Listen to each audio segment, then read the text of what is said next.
Welcome to the Behaviour Speak podcast. Now, here's your host, Ben Ryman. Welcome to another episode of the Behaviour Speak podcast. I'm your host, Ben Ryman. Happy to be here today. I'm excited to have Terra Vance on the program today. Welcome, Terra. Thank you so much. Happy to be here. So Terra Vance, I'm going to ask a couple questions to explain kind of who she is and what Terra does and what her work is.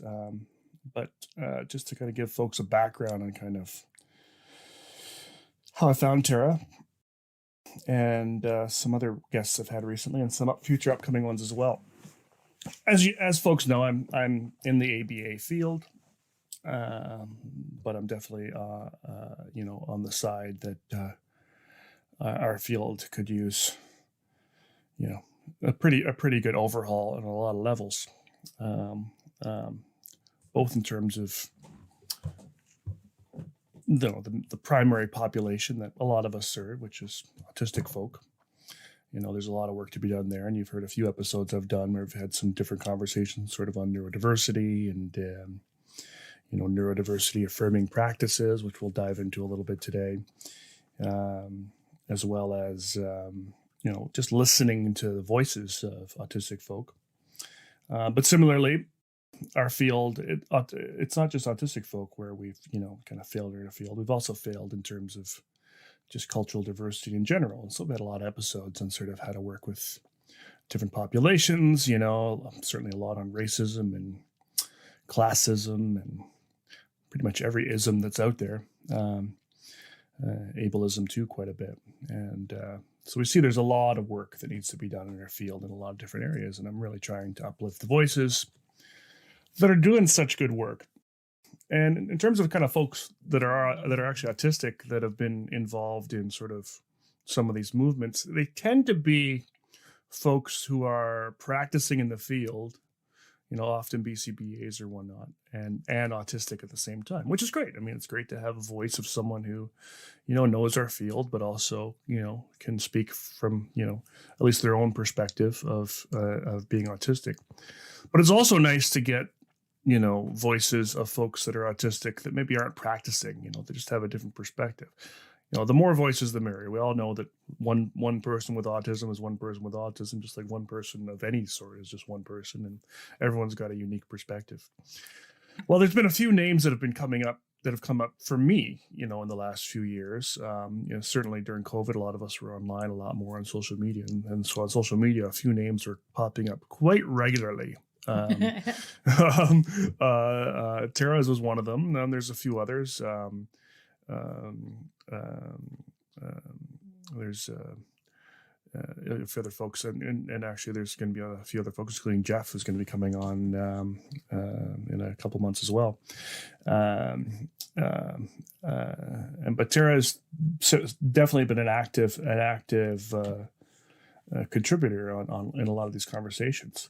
Separate to that, I had read a lot about and references to and looked at a web page called Neuroclastic. And I think a lot of folks out there will now be familiar with Neuroclastic, and it's an amazing website, just full of resources and writings and advocacy tools and just so much information.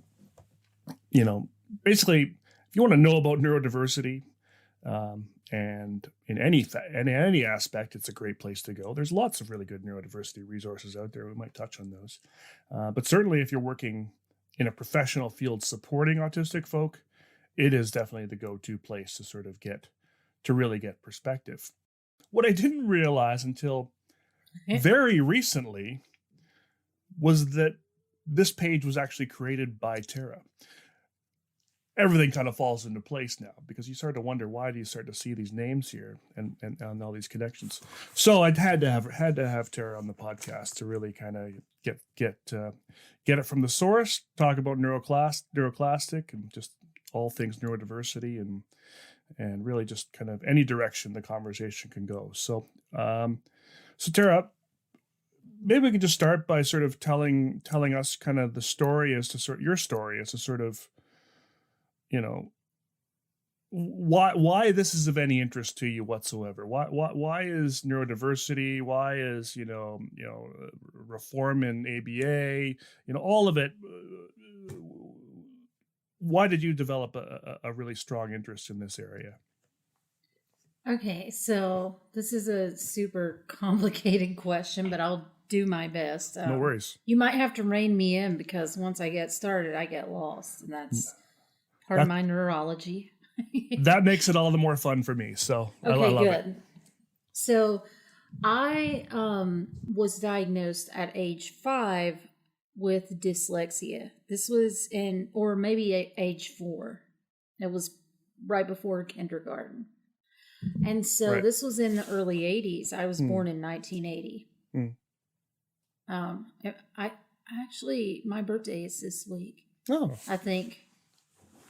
I always forget it. Well, happy almost birthday. Thanks. So yeah, I back then, to have that diagnosis, I was like a unicorn. I never met anybody else who had a diagnosis of anything. And then, this was also in the backwoods of a coal camp in southern West Virginia. Wow. One of the most isolated, maybe the most, in terms of like just conforming to more broad American culture. Totally different, like a different country. Sure. Culture, everything, language. If I sounded like the people sounded when I was a kid around me, everyone would need subtitles.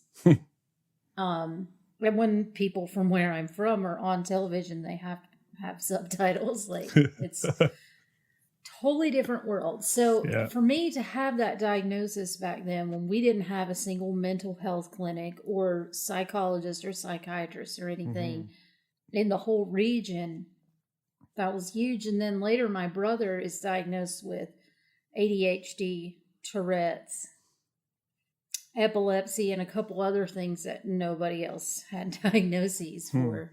Still not autism, selective mutism, but not autism. Because back then, autism, we knew one person who had that diagnosis, but she probably actually maybe have severe cerebral palsy or some genetic condition that was not autism. Right. But just that's what people thought. It just meant severely disabled, especially maybe intellectual disability. But it wasn't really a thing anybody knew about back then. Anyway, I have always been incredibly different. Not a little bit, a ton. Like, on the playground as a kid, I was always leading like social justice insurrections. Nobody in my area ever talked about social justice, anything. It was just like in my blood, But it was that, practice what you preach kind of mentality for me. It was, I think a lot of autistic people will feel like most people are performing all the time and they're hypocritical. Honestly, most people are performing all the time and they're hypocritical. I don't mean that as a value judgment, but comparatively, like when people say be honest, that doesn't actually mean honest the way that I would interpret that word. Sure. And so it was largely that, being a whistleblower. Like, I got kicked out of my family's church that my uncle built. Wow. My great uncle. So it was like, they have been going there for 70, 80 years or whatever. I was the first person to ever get kicked out for challenging the patriarchy, even though I didn't have a word for patriarchy back then. It was just, all the things. I was gender nonconforming, but we didn't have that word either. So yeah, I couldn't read until 5th grade, then graduated valedictorian. That was atypical. And that wasn't because of dyslexia, but because of eye tracking, because of dyspraxia. And so I go through my adult life, and it's nothing but a series of extreme folly, like marrying someone who conned me for a green card, who was extremely dangerous, and then staying in that marriage for a long time because I'm faithful and I don't know how to recognize abuse. And like having conflicts at work that were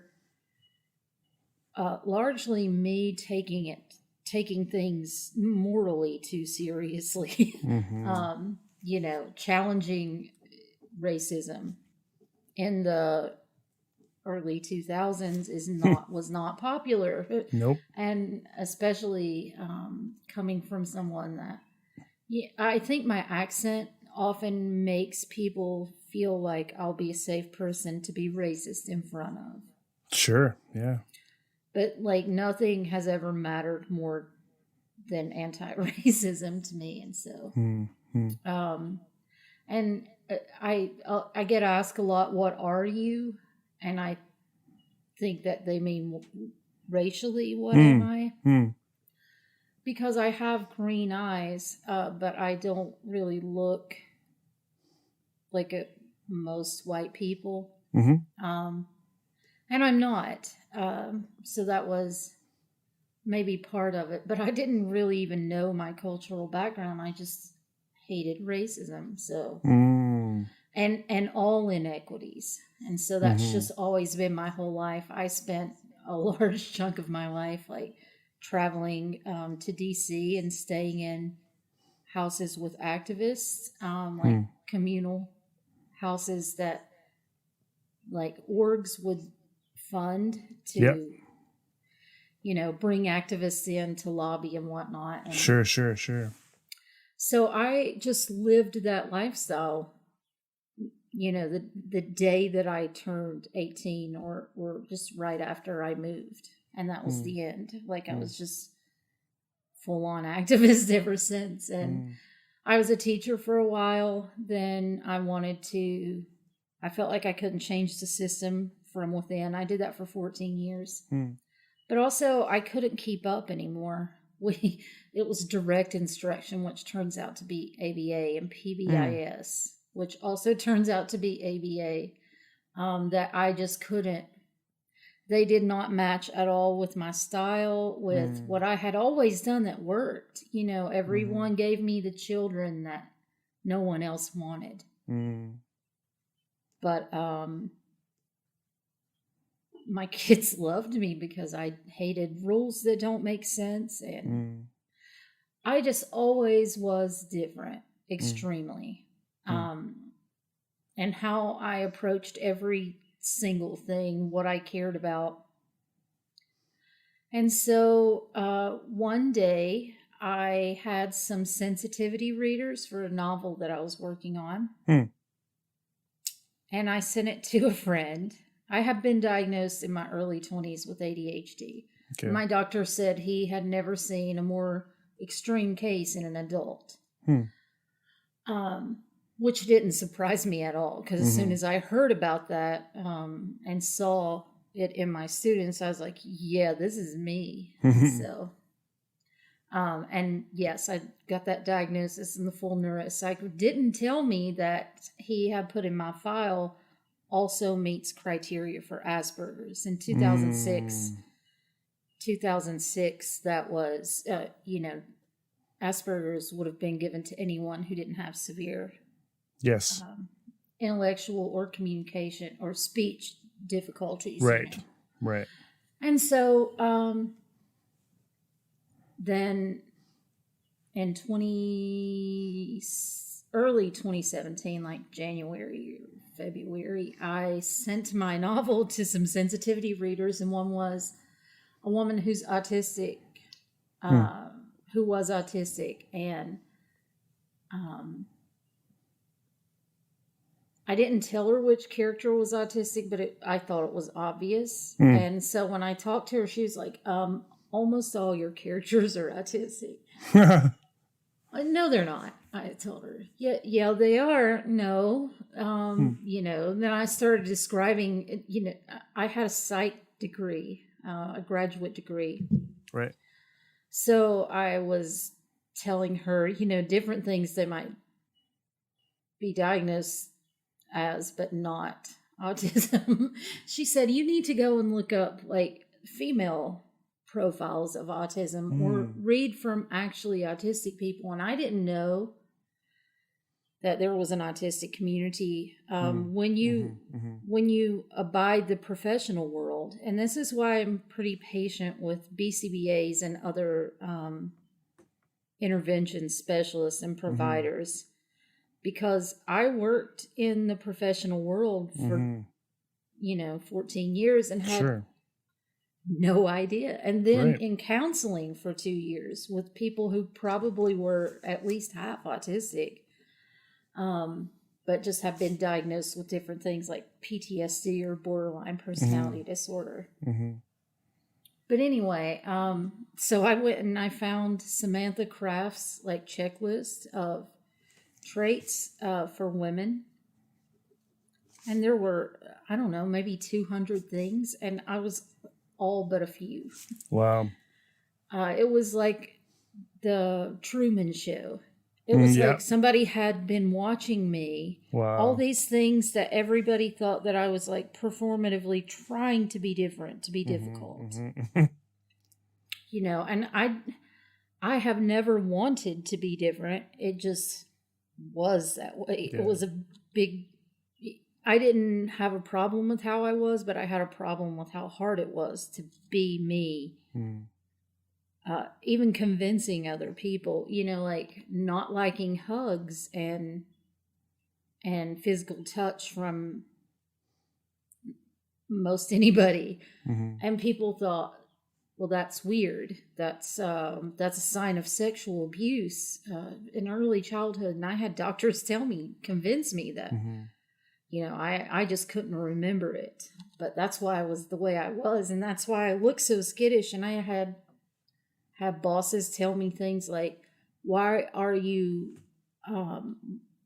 moving the way you are? You look like it. I had 2 different people on the job tell me I look like a crackhead. That was their words. I would not use that word to describe people. Sure. But that has a big impact on you when you have no idea you're moving a certain way. But I guess it was just stimming and rocking. You were just being nervous or excited. Often because of severe auditory processing, I'm trying not to interrupt. Because if people go on for a long time, they lose me because I'm still processing what they said at the beginning. Yeah. And if I don't interrupt them and check in and like verbally process, I'm going to lose a lot of what they've said. No, I get that. Yeah. Or at least let me take notes or something. Yeah. So stuff like that. But yeah, as soon as I saw that, I had a doctor's appointment with my psych, the ADHD, the person who wrote my Adderall prescription. And it was just a 15-minute, routine med check that I went to every 6 weeks to get my prescription refilled. And they said, I told him, I went in with like binders of information and I had taken all the quizzes and just a week has passed. But, when you consume 18 plus hours a day of information and remember it all, you can become an expert in things super quick. So I went in like, a scholar with all these things. And I was prepared to fight because people had said, it's really hard to get a diagnosis. And I was like, I know this is going to sound extreme, but I need you to hear me out. I believe and I'm pretty sure I'm autistic. And he goes, oh, I know. I was like, huh? He's like, I know. He said he had the tone. We can read tone and facial expressions. This one was obvious. I know. Yeah. And so I was like, what do I do? He was like, it's already in your chart. Nice. Okay. Well, I had already had the full neuropsych, and my first provider had put in my chart that he suspected, but I didn't ask for that, and they don't give you a diagnosis of something so stigmatizing often. It depends on provider, unless they think it will benefit your life. And I think he maybe thought, you're working and you can dress yourself and whatnot, so you probably don't need a diagnosis. I needed it. But you're already being stigmatized for everything you're doing anyway. So yeah. And I mean, my previous doctor, who eventually retired, I loved him. He would say things like, "You're just more honest than everybody around you." That's all this is. He would tell me that. You really are extremely honest, and when you don't realize how much other people are not. That's what he would tell me all the time. And I just thought, that's not a diagnosis. That doesn't really help me with anything. But so after, in true fashion, it was such a, it confirmed so much and answered so many questions that I just dove in. One day I saw an inflammatory article on Psych Central, and in true autistic fashion, I wrote the CEO and I was like, "Hey, this is harmful. This is one of your featured writers." And he was like, "Well, you seem like a really good writer yourself. Why don't you write with Psych Central?" So I did. I just, cool. It was like only a couple months after being diagnosed. But like I said, I'm a quick study because all I do is study. Yes. I don't do leisure time. Yeah, that is your leisure, So yeah, plus I did have the background, I understood ADHD. I have been a teacher for so long. I knew I was ADHD and dyslexic, and had tic disorder.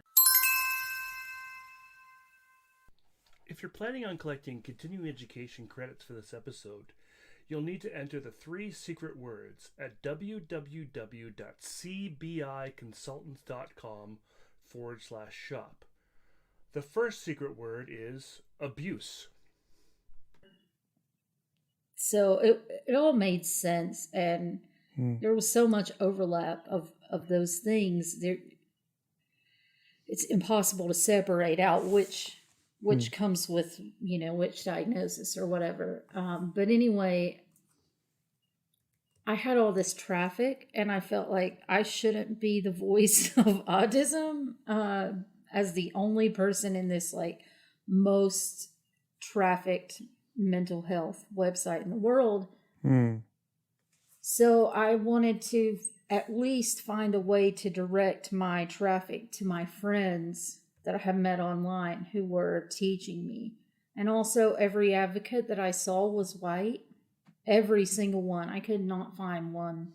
And I now, in hindsight, I know there always were some, but I just didn't come across them. They weren't in the pockets that the algorithms were feeding me. So I brought some of my friends together and said, "Hey, why don't we make a joint blog, because it's too expensive for one person to get the graphic software, to pay for the WordPress and blah blah blah. Let's just do it together, and then we can pool our resources. Socialism is great for autistic people." And so there were 2 tech people who have been building websites since the advent of the internet, and some people from various cultures and countries that I had just become friends with, and we started a thing. And there were initially 7 of us, and then 11, and then it started taking off. I wrote a big article on Psych Central. It got millions of views, and it put neuroclastic on the map. So we've just been growing ever since. We've kept that focus of platforming underrepresented voices in advocacy, non-speakers and people from non-dominant cultures. Right on. And so that was a lot. and so that's neuroclastic. That's neuroclastic. And now we have several hundred contributors, and we're official nonprofit. We get on Facebook alone, we get over 1 million unique visitors a month. Wow. So we're doing a lot to change the conversation. That's really cool. And it's definitely not me. Like I do put the most work in as an individual there because it's a pathology. Yeah, 18 hours a day. Yeah, because that's that hyper focus. Like I am the epitome of that. I am, my train runs on tracks, and the tracks are laid, and I just keep going. I don't have brakes. I don't make turns. I just go. And so I do as an individual the most things, but cumulatively I am not the voice, and I try not to even like put my name or picture or anything. Just I noticed that. I was trying to sort of doing a little research and trying to make some connections, and I had heard your link to the site, but you really have to dig deep on that site to determine that you're more than just one of the many great writers on that page. Yeah, you definitely don't put a lot of effort into taking credit for the site, which is cool. Yeah, because that would be defeating the point of improving representation. I am an underrepresented perspective in a lot of ways. I am the cultural poor. I'm Native and Romani. And I'm from Appalachia, which is a very different world.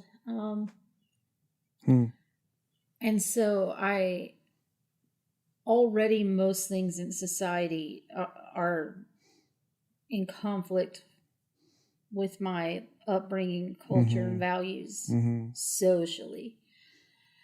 And, so I am an underrepresented population, but also I've had privilege in that I have worked in a professional way.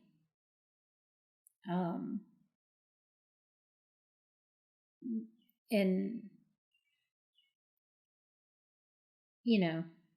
just things, just ways that we need more people. I speak, and that is a big difference. So, it shouldn't be about me. Right. That would defeat the purpose for sure. Yeah.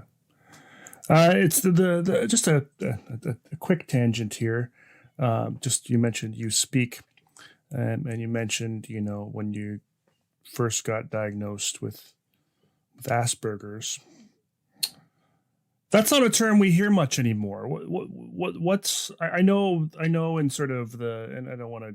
I mean, we could certainly get into the DSM, I suppose, and the many issues there, and certainly some of the changes that they come up with that sort of can affect a lot of different things. But I noticed that one big change, sort of in, I guess, one of the more recent versions was getting rid of that term of Asperger's syndrome, and yet it seemed like, at least when I was got into the field early on, that there were a lot of people out there, that had really attached that term to their identity and really kind of personalized it, and sort of, but then it was kind of taken away in some ways. What are your thoughts on that? I guess first I'm curious sort of why Asperger's was kind of removed. I don't know if you know the answer to that, but also I definitely know these. Okay, perfect. I know all about this. Perfect. So maybe well then I won't keep asking. Maybe you can just kind of dive into that piece. Sure. What happened there? Yeah. So there as a teacher, it was clear to me that who was diagnosed Asperger's and who was diagnosed autistic was completely arbitrary. Mm. We would have someone who had lots of friends, who was making, honor roll in advanced classes, who, was different, but was by the world standards, quote, high functioning. Mm-hmm, mm-hmm. And then we would have someone diagnosed with Asperger's who had intellectual disability and had no friends and needed a whole lot of support, was bullied a lot. And so it was really, to me, I didn't care about, because I had just learned through having students, it's the same. It just depends on what doctor you have. So when I came out as autistic, I wasn't diagnosed with Asperger's. I had probably has Asperger's. Oh, I see. But no one told me about that until after I went and said, hey, I'm autistic. But I tried to come out to a very close friend of mine who had a son who was non-speaking. And she was Pakistani Muslim, dark-skinned, and her non-speaking son, she was terrified, rightfully so, that he was going to be even more vulnerable to the prejudice that she had encountered in society. And so, it's life-threatening. So when I told her, hey, I'm autistic, right after I got diagnosed, like the next day or 2 days later, she was extremely offended because I had a degree, I speak, I was able to have lots of friends, and she said to me, she cursed me out. She told me I was appropriating her son's diagnosis when his life is on the line. Wow. And he was never going to call her mama, and she just wanted him to stop biting and scratching her. And here I was cheapening that. And so she went and she blocked me on social media and everything, and went and told everyone that I was autistic. And I saw half of the conversations about me because some people also blocked me in our mutual friend circle. And others who didn't were saying things like, it would have been a lot more sensitive to say Asperger's. So I tried to enter the autistic community. I was in a spiral. That's a lot of things to process already, and then lose my friend circle. I was a new mother. And when I came to the autistic community, I had the exact opposite. I started by saying I'm an Aspie. My husband knew that he was autistic. He has not been officially diagnosed, but he always knew. And he doesn't talk about it much. He doesn't care. But he used the word Aspie, and other people use it. So I came and I said, hey, I'm an Aspie. And then everybody says, oh, you're a Nazi. You're an Aspie supremacist. And I'm like, what? Whoa, I've spent my entire life, like, in the deepest trenches of anti-racism work. Like I've been protesting police brutality since 1998 in a very public way. Like, that's my entire life. So calling me that was like as bad as maybe somebody getting called a pedophile or something. Like, sure, I do not take that lightly. That is the polar opposite of my deepest passion. So, I got blocked from 8 groups. It was it was very similar to the same kind of things where I would just say the wrong thing because I didn't know it was the wrong thing all the time. So it was not new, but it was like that was the last group where I thought that I was going to fit in, because I had been reading things from all these people who were saying these things and making fun of me for the last few weeks. And like I felt like I knew them because, you know, like I said, I read and remember everything that I read. So I knew all about these people because I had read everything they'd ever written. And then I got banned from 8 groups because as soon as I would go to the next group, there's the ASPE supremacist. So that was, that became like a big part of my early advocacy, is telling people like, you're too hard on people for using this word. Like that is not. And Hans Asperger had some tenuous, it's debated on how much he was like complicit with the Nazi regime. That's the connection. Okay. Yeah. Yeah. And so for valid reasons, people were opposed to the word Asperger's. But at the same time, it was still a diagnosis. Right. And yeah. Other people had no idea. And so I'm telling people like, I respect your fight, but also you're hurting people who don't know better. Like,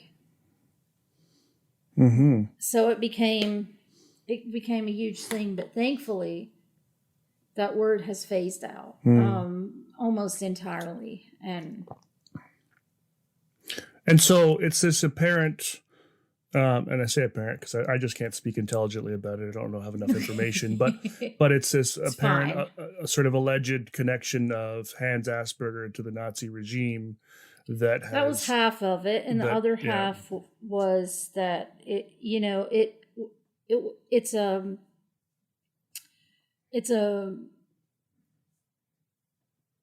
useless label that assumes someone's function level based on how well they can mask as neurotypical. And so, if someone has apraxia and they speak differently, they get assumed as being unintelligent and childlike. Right. And so it just became this like, and also there are like a lot of people with the label and the identity Asperger's. I didn't know any of this at the time. Who had like infused the identity with this notion of like being superior to neurotypicals. Of course. The whole evolution sort of argument. Yeah, the next stage in evolution and all that. Like, to me, all of that sounded like, conspiracy theories, like tinfoil hat, because I was coming from the professional world where everybody just kind of, didn't really make any big distinction between those two. It was almost more of a personality difference. Like, you had these like misanthropic, dry hermit, sarcastic, monotone. That was me. That was more me, right? People who had the Aspie personality, and then you had the more like artsy, theater loving, bubbly, happy, flappy, stemmy, loves glitter and bright, bold colors. Now, none of those things are clinically relevant, and they're, you can't say that somebody is all this or all that. But in my experience of things, from the angle that I entered the community, that was kind of like, it was not at all related to intelligence. It was more like, did you have this like dry, like computer nerd? Sure. Or like, Yep. Or were you like I said, more the theater kid who eccentric, does impressions and moves all the time and is funky colors of hair and clothes. And I was, none of that. I was like, leave me alone. I want to sit in a cave and read a book. Yep. It was just that, but that's kind of the cultural thing. And I'm very glad that it's pretty much phased out because it was a mess. No, I mean, it really did sort of create this, this image for folks that also, I think it also created this image for folks that, that there was and I'm not saying there isn't, but that there was because sort of this Asperger's, quote unquote, high functioning, quote unquote, which is a whole other issue too. I think in some ways it led families to believe that their kids who were sort of on the opposite end of things could get there. That was a place that they could arrive with the right kind of whatever intervention or therapy or whatnot, that they could go from being these sort of individuals that didn't speak and didn't have some of those characteristics to becoming this other person. And I'm not saying that does happen for some kids, I think, but I think it sort of created this sort of, it was like this surface hope. Understanding of autism where you believe that there are two ends. Yes. When it doesn't work like that at all. Yeah, and, exactly. And if you look at my IQ test, there are areas of severe intellectual disability on there that do impact me a lot, but I don't. The second secret word is trauma. They're visual and spatial. Right. Like I constantly, stairs look like a painted ramp to me. That's why I couldn't read. My eyes can't track. Eventually I built up the ability to do that, but I was very late. And so it was like kindergarten to 5th grade being accused of like being lazy and avoidant because I could spell. I could see, so they assumed there was no problem there. Sure, we didn't understand all the stuff that we know today, So, it's a very surface understanding. Yeah. You think, like, when people describe the people at Judge Rotenberg Center, they say the most severe, and they start describing things about those people. Yep. I'm like, you just described me. Right. So I'm covered in scars. Yep. And I've been the person, I heard someone say, talking about Judge Rotenberg Center, they're trying to scare people, like, by saying this kid picked up a refrigerator and threw it. And they're strong. Well, I picked up a vending machine and threw it once. Like, I couldn't do that if I tried. Yep. Right, but it's kind of like, when a mother has a car run over a child, they just somehow find the strength to lift that car. That adrenaline push, exactly. I just team with that much adrenaline. And, the self-harm has been the only tool that I ever had prior to being diagnosed and understanding sensory and whatnot. It's been the only tool. As a kid, I was believed to be demon-possessed. Right? Wow. Yeah. So the kind of treatment that in a religious backwoods place that you give to people who you assume are demon possessed is not that different from Judge Rotenberg Center, right? And so people say they've pulled their own teeth out. You should see my dental x-rays.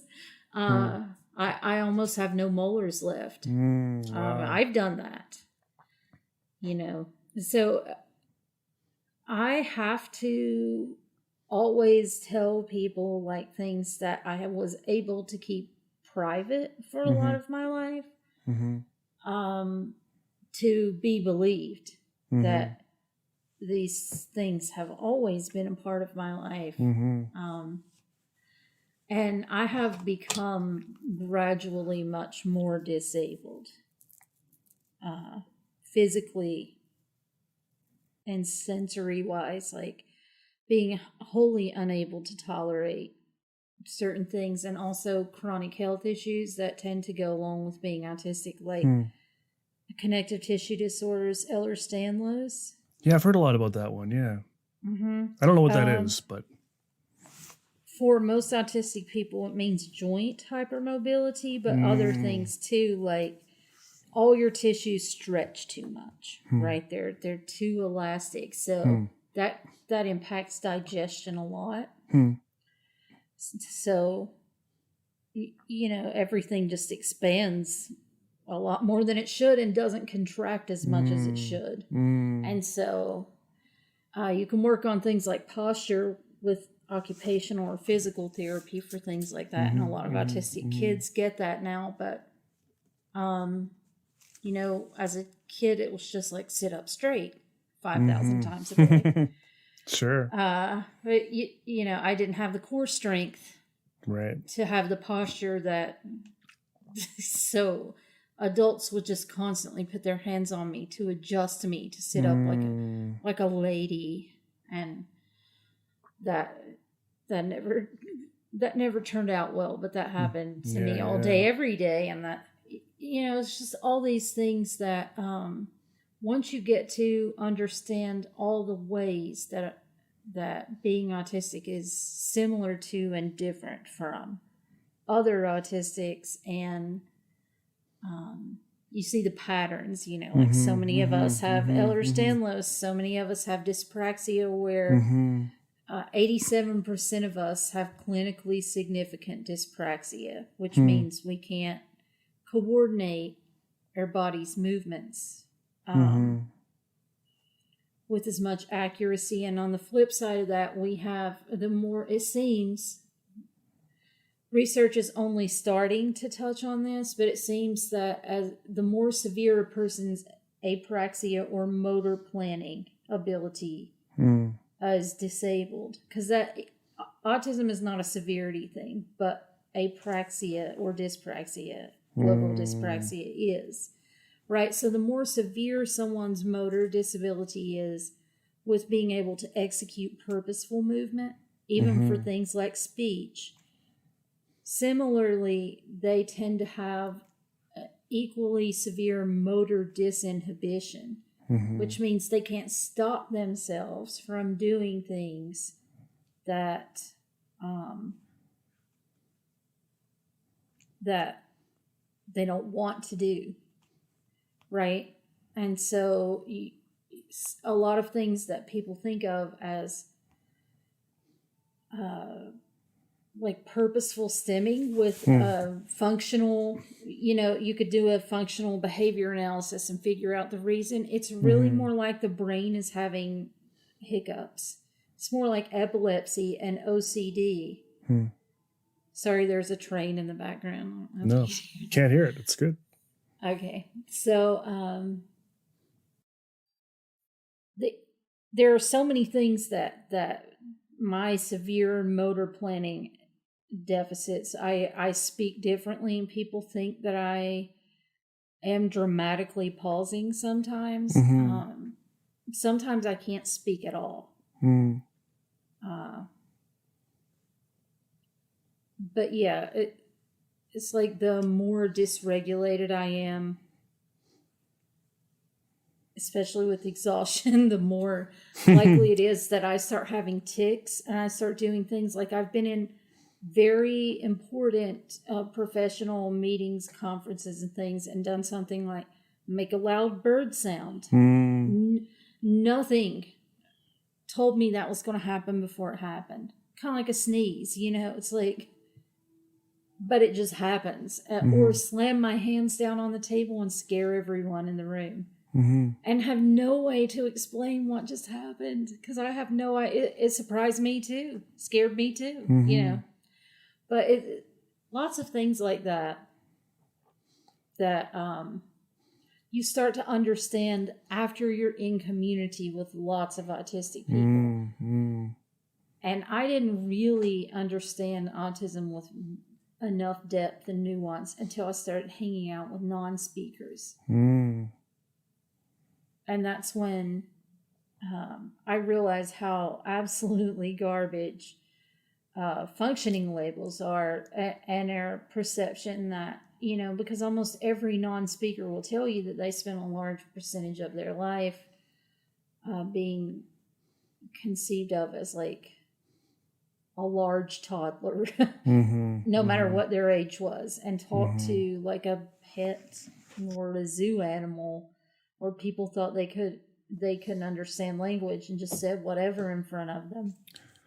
So Tara, I think a lot of the stuff you're telling me, which is, really eye-opening. And I think, there's so many features of, one person's autistic experience that are, can be so different than someone else's, and so many different sort of the dyspraxia and all the disses that are in there. Is something I hear a lot is, and sort of leading to the kind of the next question, is, it's things like this that maybe aren't really considered or thought of, which means the same thing, when folks are trying to sort of develop, supports, especially for the really young folk. And you don't really think about sort of how life can change for someone who's autistic when they're adults, and that, you're speaking of your own experiences with regression and, more severe sensory issues and so on and so forth, that I don't think people are thinking about when they're trying to help a 4-year-old who's just been diagnosed or whatever. Is this part of the reason, and certainly the Judge Rotenberg stuff as well, but is this part of are these kind of the reasons why, and why I started to see your name kind of pop up more in some of these ABA conversations that I was involved in? Is this sort of what led you to sort of start speaking about the ABA reform issues and things that are going on, is because there's just basically all this stuff going on that, us BCBA folk just aren't even thinking about when we're trying to sort of, help other folks out.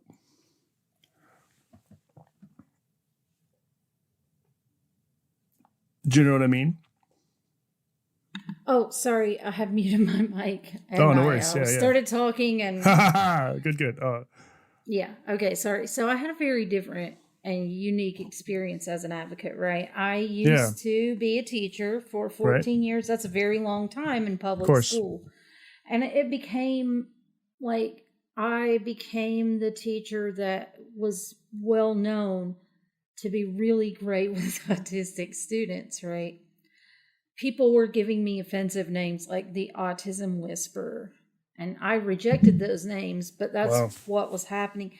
Parents were moving from all over the place to my school districts, and asking for me like 2-3 years in advance to teach their autistic kids, because I just developed this.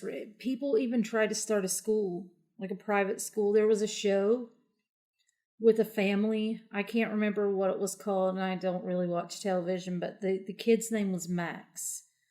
And in that show, Max was autistic, and he had a hard time at school, so they made a private school for autistic kids. And when that became like pop culture at the time, all these parents got together and they found funding sources, and they tried to start a school and asked me to run it. I was like, y'all, I can't organize a stack of papers. I can't run things. Like, I'm not organized enough for this. And they're like, we'll get you a secretary. Like, we need it to be you. But I was too afraid that it was like, I need consistency and routine, even if it's a bad routine. So I just said no. But I wanted eventually to go into psych, industrial and organizational psych, so that I could help change the systemic things that were happening in schools. And that was the field that would get me there, that would give me the credentials to speak on systemic issues and what we need to do so that we stop putting, millions upon millions into these programs that have value, but we don't know how to extract that value from them. Like we had Southern Poverty Law Center come in. I thought that I did so well with my kids because I came from poverty. And no one else there had come from the generational deep level of poor that I came from. So I thought that that's why I was doing so well with my kids. And I think still it was a big part of it. But I needed supervision hours, and I tried to take a job where I was doing like case management for adults with mental illness because I wanted to be a psychologist. But after I got the job, before I started working with clients, the director was like, hey, we have this thing called ABA, and it's become like huge. All of a sudden it blew up because a law had just passed for funding. And so they had a ton of new clients, and he wanted me to just temporarily work that position with kids since I had so much experience until he could fill more positions. Okay. That was the last time I was able to work. But at least I had the RBT training and spent like a month shadowing and doing the trainings and things.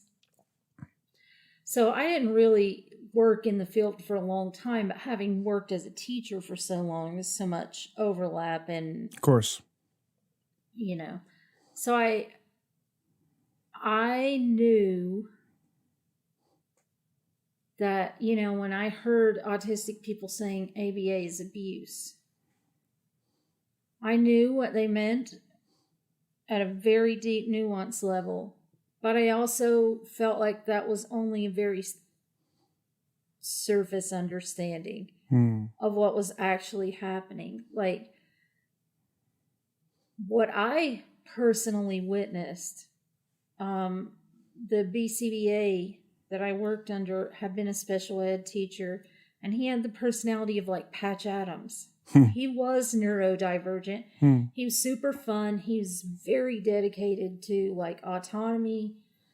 He didn't understand autism with a lot of nuance. But also he very much cared for kids, and they were not being abused. What I witnessed was not in any way abusive. It was a bit patronizing. But, because they were having kids like put blocks together who had serious apraxia, but they were speaking to them, maybe they were 10 years old and they were speaking to them like they were 2. And having them do these menial tasks. But really what was happening is that we were going to places, like the RBTs would all schedule, like they would try to get the kids that got along really well with each other and schedule at their favorite places. So there was a library in town, a children's library that was small and kind of off to the side that the kids loved, that had like fun things, and the librarians were fine with their like extremely loud stimming and things where at the bigger library it wouldn't have been okay. So we had places, and we would take the kids, and we would do a few minutes of like, put the block here, or put the string through this Cheerio, different like tasks for a few minutes, but mostly it was just like a young person, usually like a college student or just graduated from college in early 20s.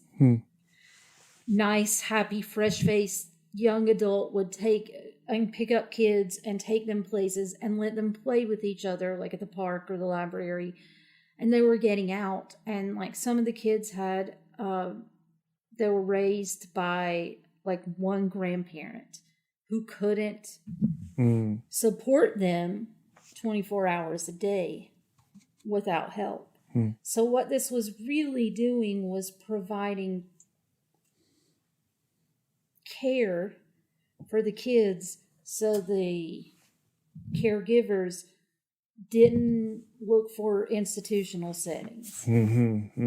Right? So in ways it was life-saving. Right. Because this was the first time that they had been able to get services for 20 hours a week or whatever. And the kids were having a blast. They loved playing with each other. Yep. There was not very much therapy happening. It was like we did the therapy things quickly and then they played. Like, just to get it out of the way. I can't speak to say that that's how it was all the time because I wasn't there that long. I only shadowed a few times. Maybe 7, 8, 9, 10 times. But I didn't see anything abusive. I saw things that were patronizing, that were ineffective. But it was the same kind of things that I saw in public schools. Sure. Right, where you had the kids that the teachers were just giving them these less than important tasks to do. And so there were things that made me very sad about it. But I knew that the people that I had worked with loved kids. I knew the kids loved them back. I knew that they would never want to hurt kids. So I didn't go into this with the same perspective that most autistic people would, where they see things like from Lovas. And they associate it with gay conversion therapy. It is conversion therapy for a lot of people.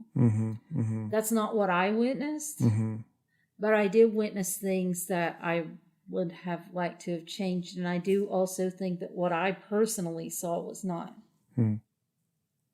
probably not the norm. I think it was mainly a company just starting to get into a new thing that they hadn't worked out, you know, very well what it means to be an ABA provider yet. And it's probably a lot more organized. And I feel sad for that because really what they needed was someone who was not scared of the kids, who cared about the kids, to spend time with them and take them out. And, you know, like when you are taller than your 70-year-old or whatever grandmother who's trying to raise you and you elope and there's nothing she can do about it, she doesn't ever take you outside. And when you can't speak and you're very different, you don't have friends until you have these people who make this safe situation for you where they accept you and you have other people who are like you and you now have friends. So it was doing good things and I saw all this potential and I thought, you know, I wanted to see ABA banned, but I didn't want to see people lose life-saving services.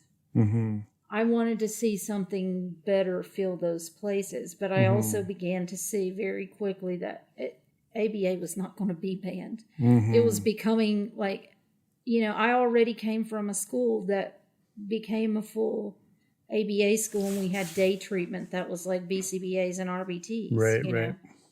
Just interrupt for a second, just for we do have a few listeners that may not be familiar with some of the behavior analyst sort of lingo. So I just want to clarify for folks. So Tara's talking about being an RBT. That's sort of the frontline credential from our certification board, a registered behavior technician. And then Tara also referenced Lovas, and Lovas refers to a fella named Ivar Lovas who back in the 70s, and she also mentioned conversion therapy. So back in the 70s,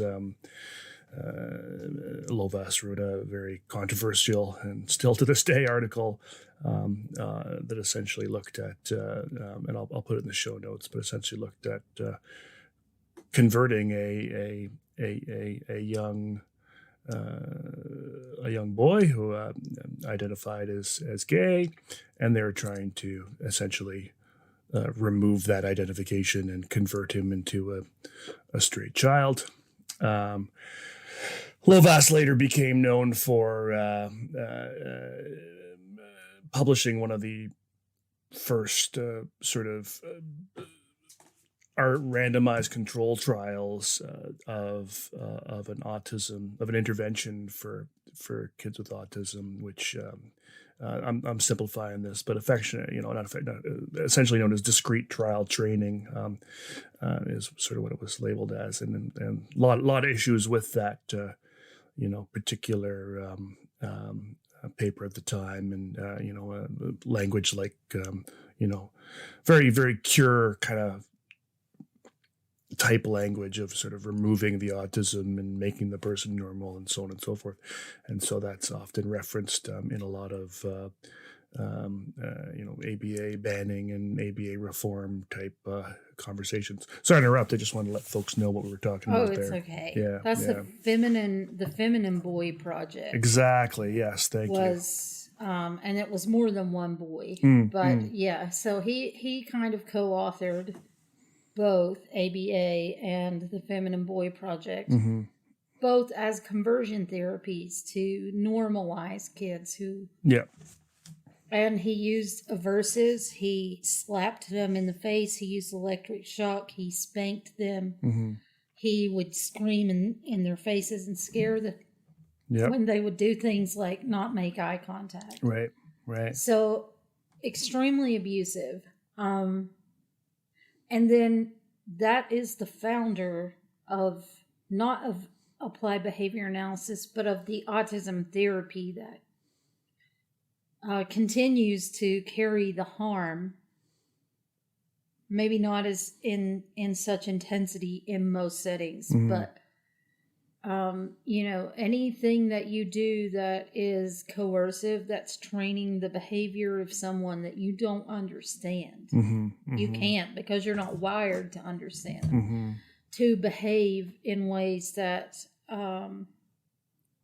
you can't understand what actual purpose their behaviors are serving, or the things that drive those behaviors.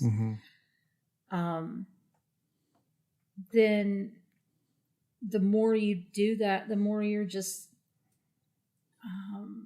convincing that person that it's not okay to ever be themselves. That they need to be ashamed of these things and adjust for it. And autistic people already carry thousands of rules. At all times. Sure. Everything is like, because we don't automate things. So we're sitting there and we're trying to hear you. We have auditory processing disorder. And we hear every sound in the background louder and more prominently than your voice. And we're trying to make the correct amount of eye contact and not fidget and do all these things so that we're not weird and immediately discounted or called a crackhead like my boss had done. So we already have all these rules. We don't realize other people don't have all those rules, right? Nobody gives us language to talk about us until we go find it ourselves from other autistic people. Absolutely. And so it's just kind of that perpetuation of, we don't need to understand you, we need to civilize you. And that's a vestige of like white supremacy too, right? It's this entire country has manifest destiny. It's like white Europeans believed that was God's calling, that they should like claim America as the motherland for them, and that they had dominion over indigenous people, and that they were like doing God's work to civilize savage people. And you see a lot of the same kind of attitude towards autistic people that I'm not calling ableism and racism the same, but I'm saying that this whole supremacist thing is not new. It has always been there. And So it becomes like we commodify this and we turn it into capital.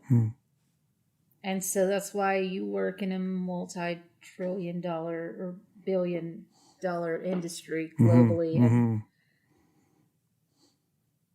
yeah. It's interesting you bring up the white supremacy piece. I recently had on, and her episode should be released before yours, so folks will have something to reference. But I recently had on Tiffany Harrison. You mean Hammond? Fidgets oh and my fries? gosh, thank you. I'm sorry, Tiffany. I keep calling you Harrison. I've told so many people Harrison, and it is Hammond. Thank you so much. It's called a perseverative error. Oh, thank you. Well, I'll jot that down in my show notes. Watch for Ben's perseverative error of Harrison over and over again. There is a Harrison somewhere that I have to figure out who that is, and I probably call that person Hammond. Anyway, thank you for the corrections. I had Tiffany Hammond on. Wonderful conversation. I really love chatting with her, and about sort of her experiences and her life. But one thing she talks about, and what actually was sort of the impetus for me getting her on the podcast, was she does a lot of writing too, like yourself, and I think she's also actually in the process of writing a novel herself, or a storybook, I believe, and something for kids. But she writes a lot of really wonderful essays, and you can find her on social media.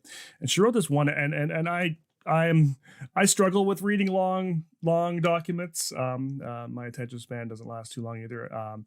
But you can read hers though, right? I read this one in particular because I think the title really stood out to me. She is so good, so good. And this one article referred to, and we had a discussion about this, and it's really sad. And I've actually I used this sort of a metaphor in a recent presentation I did to a local ABA chapter, but she refers to sort of this idea of a tree, and with the roots and the stem and the leaves and all those sort of different hierarchical parts of a system per se. And she says, and in terms of sort of the anti-ABA kind of conversation, her stance, at least in this particular essay, was that ABA and the problem sort of associated with ABA is just one leaf in the tree, and that yes, that's what I've always felt. I didn't use that exact analogy, but this conversation about ABA is so surface level, and we really need to get back down to sort of the roots of the problem, which are essentially all of our isms, our racism and our ableism and all the other isms lined up, which she basically says we need to really go back and look at sort of the systemic white supremacist, racist, ableist underpinnings from which this was all built on. So we're talking pre-BF Skinner, we're talking all of the manifest destiny, colonization, go back to and all that sort of stuff, and and really this sort of someone else had another really good phrase. She's actually a behavior analyst, Dr.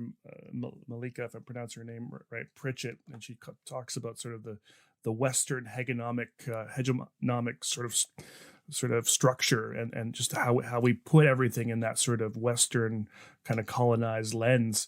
And that's not how life is for most of the world.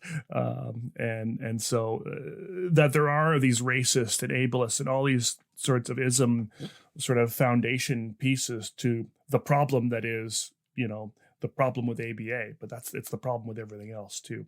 And so I just really liked your reference to that, because I think that's something that, when we talk about sort of these systemic issues, this is the stuff we got to deal with. I mean, and I think this is sort of the angle that some folks come at when they say we just need to ban ABA and erase it, because from a lot of perspectives, it's not even just ABA. It's I think banning education, and or at least erasing it all and starting over and looking at it from a more holistic, anti-racist, anti-ableist lens. And I think we're going to have completely different therapies and supports and systems in place. But until we address those systemic pieces, which seems really big to a lot of people, and maybe not worth dealing with, so it's better just to argue about ABA. We're not going to ever see any really massive change. The third secret word is control. Agreed, 100%. In fact, I have been trying to do what Tiffany is doing for years, and I felt like I was the only one who was seeing all that. I would get called a sellout every time I tried to bring up, hey, this is more than this isn't just ABA. The same exact things are happening in every service provision field. It's happening in public school. It happens in churches. It happens in broader society. It is this like forced assimilation mindset where you have this default way of being that's really based on like white European ideals of like, you have to be this 100% independent person. Independence is a myth of white supremacy, right? We are the most hyper individualistic society in the world. It's true. Yeah. Built on the labor of people from collectivist society. It's so true. Yes. Yeah. And so we have hypocritical. to become, we have to get back to those indigenous collectivist ways of existing to learn that a society, we're not meant to be a global monoculture, right? If you're a single culture, that means there is one default way to be. Yep.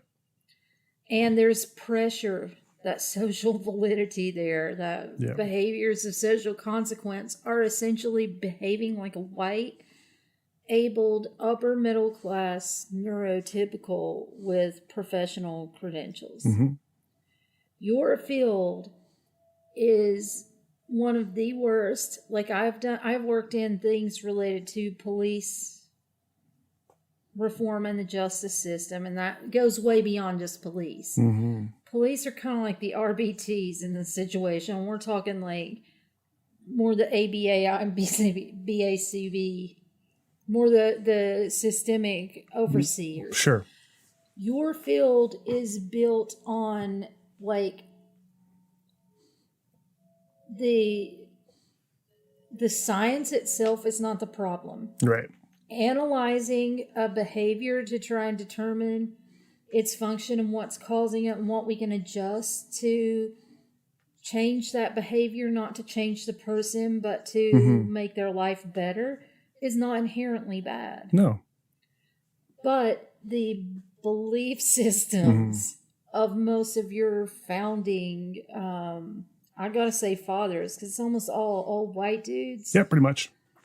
And then you've got young white dudes who have this like Sam Harris hyper skeptical, like I call it bro skepticism, right? Right. It is like white supremacy on turbo. Yeah. Where they have made a religion out of anti-religion. Yeah. And what their anti is anti anything that seems magical or cultural or spiritual. Yes. Or they even act like psychiatric diagnoses, which are neurological and chemical and biophysical in origin, are magical thinking. And they're just behaviors that need to be tailored with external.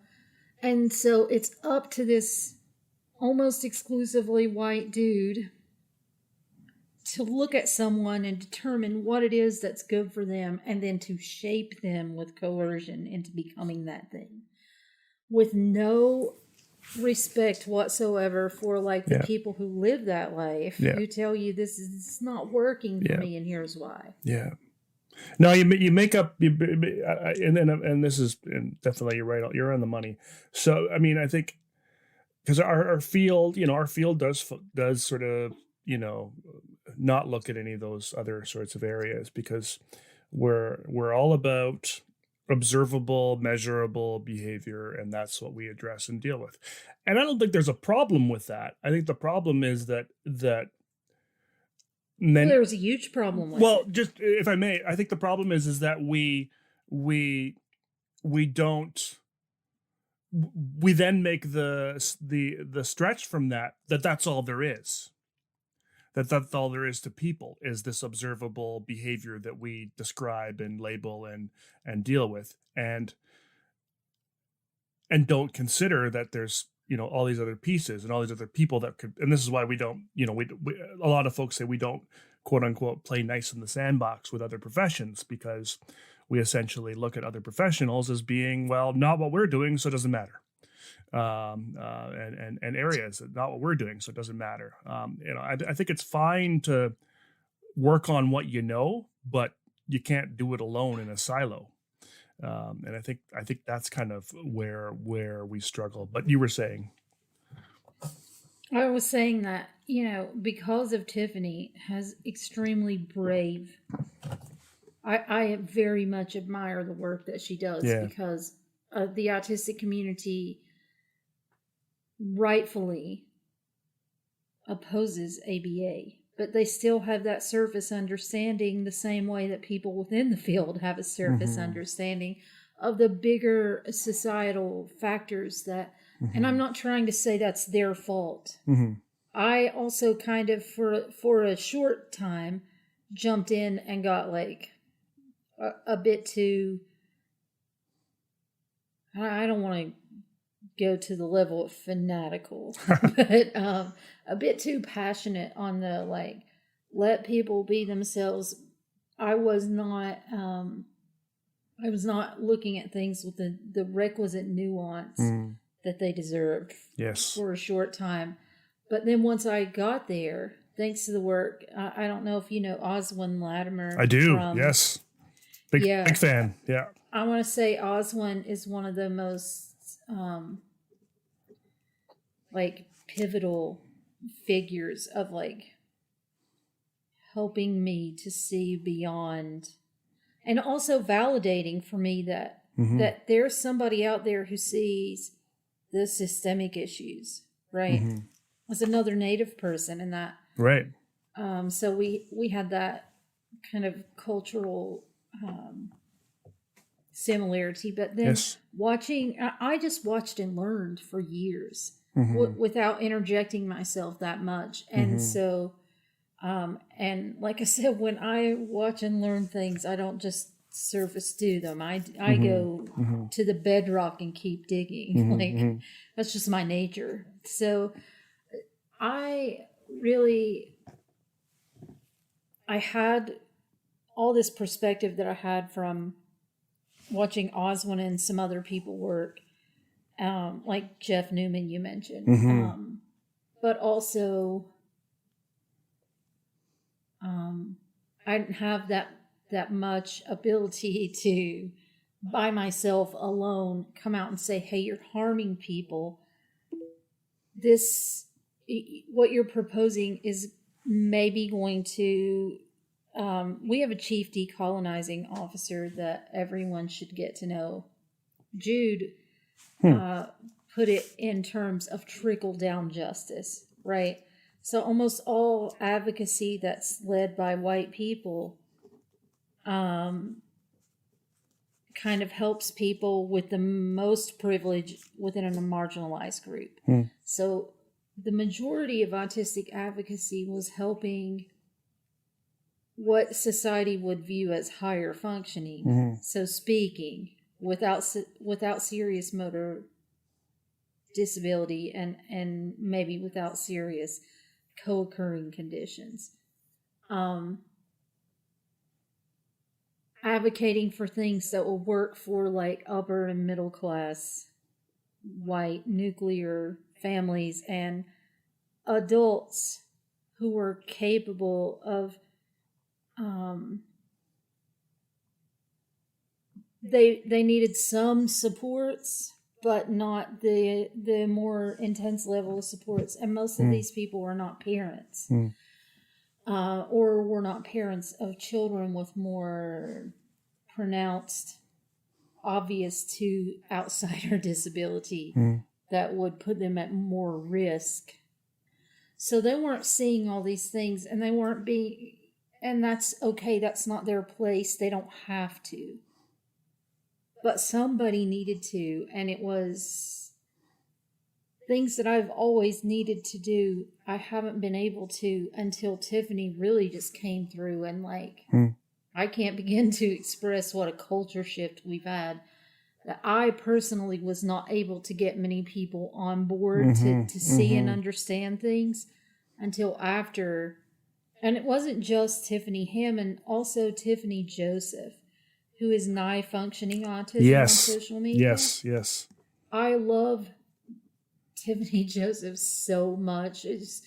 If there's any advocate in the world to follow, please, that is the one. Nigh functioning autism. Yeah, and that's NIGH for folks. Yeah. Yes. Please go follow that account on any social media, because she will connect you every day. She shares things from places that you're not likely to find on your own. Like you have to be in community with people to find these, because algorithms only boost like your 22-year-old physically attractive, newly diagnosed, white, autistic college student. Of course. And not somebody who's had years of extremely difficult uphill battles as an individual and as a parent. So definitely have appreciated it. And now that they have started to lay more of the groundwork, Oswin's been doing that work for years. I have been doing that work for years. I think that, none of us really come out and endorse ABA. But we're saying you can't just scream ABA is abuse and that's enough. You can't just have this surface area and not understand that the same things that you're calling abusive are in every system, but at least where people have been holding ABA professionals accountable, a lot of ABA professionals are listening. That's different.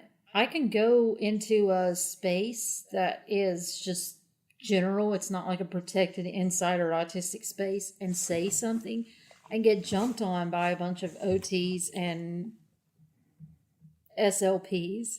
And BCBAs will come behind me and defend. Because they've been listening to autistics. Because autistics have been telling them, you need to listen for a lot of years. And they have. But nobody is holding anyone else. Nobody's holding teachers accountable. Nobody's holding OTs, PTs, music therapists.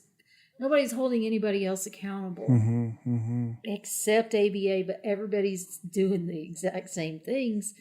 So are we seeing... We have to undo 50 states' laws, tons of laws in each individual state, because they all have their own sovereignty, to even begin to think about banning ABA. But you can't ban a philosophy. You can't ban white supremacy. It's not you can't, legislate attitudes. We have to change attitudes. That's the real problem. No, exactly. And so I feel like we're seeing a bit of a cultural shift, and that's really good. You led me a really good point. So let me do a couple of questions I've been thinking about.